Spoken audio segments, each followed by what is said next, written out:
bercée dès le plus jeune âge par l'idée que l'homme descend du singe et que lorsque la mort surgira, poussière tu seras, ma petite enfance fut remplie de joie.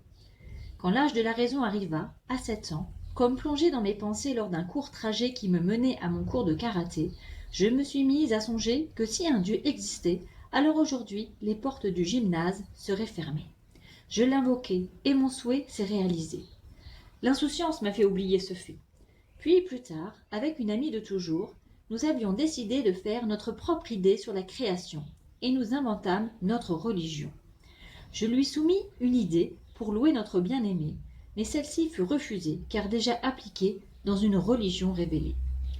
La vie continua son cours, jusqu'au jour où la mort vint frapper à la porte d'un proche.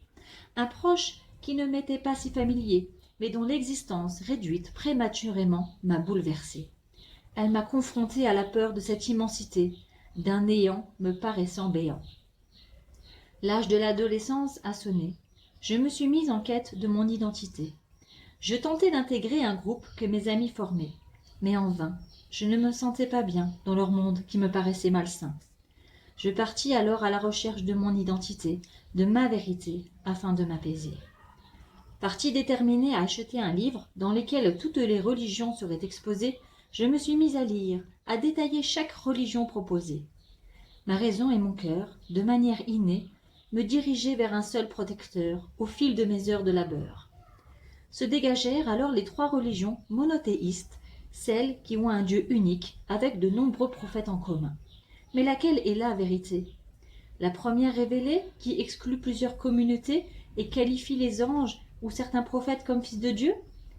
La seconde, prise entre 2 religions, alors qu'elles se réclament toutes du même Dieu, et où Jésus-Christ est considéré comme son fils et appelle à la Trinité? Ou la dernière révélée, qui se présente comme le sceau de l'humanité, où tous les prophètes sont considérés comme de simples adorateurs, mais ayant pour mission de propager l'appel à l'unicité. Face à un dilemme de religion, que la science ne sait expliquer, où le cœur a ses raisons que la raison ne connaît pas, mon choix se fit, on ne peut plus, cartésien. Désormais, je ne vis plus en étant fataliste, en subissant les épreuves de la vie, en pleurant chaque soir dans le noir. Maintenant, chaque jour est un nouveau jour, rempli d'épreuves que mon Créateur me met afin de me tester et que je sais que j'ai la capacité de relever. L'acceptation, ou plutôt la soumission, est un pas dans la religion, mais la foi en est un autre. Un amour qui grandit au fil des épreuves de la vie et qui se fortifie au fil des recherches de son Créateur.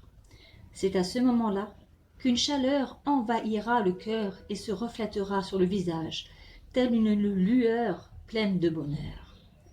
Mais lorsque la vérité est criée à notre proche parenté, un monde vient s'écrouler sous leurs pieds.